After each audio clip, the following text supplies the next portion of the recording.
And this is a 2014 lawsuit which is headed to the Texas Supreme Court after one man's spider bite turned into 75 days in the hospital, 6 operations, nearly $600,000 in medical expenses. The man was a caretaker at a rental house when he was bitten by a brown recluse spider. He filed a lawsuit against the property owner to cover his medical expenses. We're joined once again by attorney Jennifer Lieser-Deubler to discuss.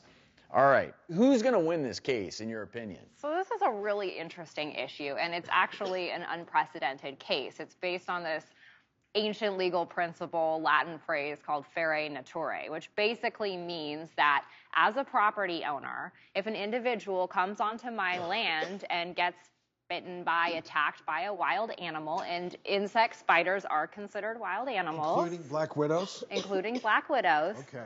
Then as the property owner, you are not liable for the actions of a wild animal. Now, You're not liable. You are not liable. Okay. The twist with this case is, number one, the brown recluse spider was inside when this man was attacked. So there's some sort of domestication, control over this wild animal. And secondly, the court filings indicate that the property owner was aware of the problem and didn't take proper remedial measures. What is your opinion? My opinion is that this Not to man... put you on the spot, but... Absolutely, he has a case. If you're an invitee, and as a property owner, you invite somebody onto your land, he's treated the same as a guest. So anybody that comes onto the land as a property owner, if you're doing something to domesticate these wild animals, you can be liable. You know my opinion? You know whose fault this is? The brown recluse. The brown recluse's fault. And I mean, why would I ever invite anyone to my house anymore? Because there could be a brown recluse there right now.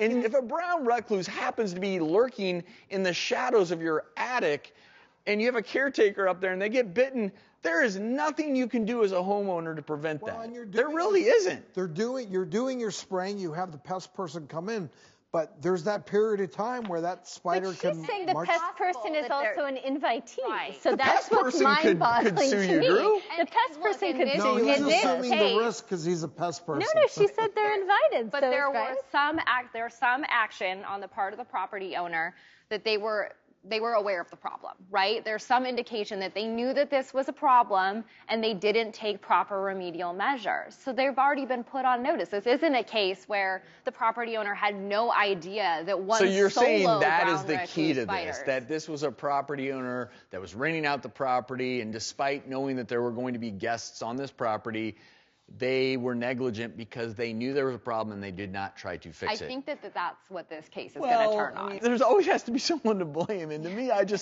let's blame the brown recluse.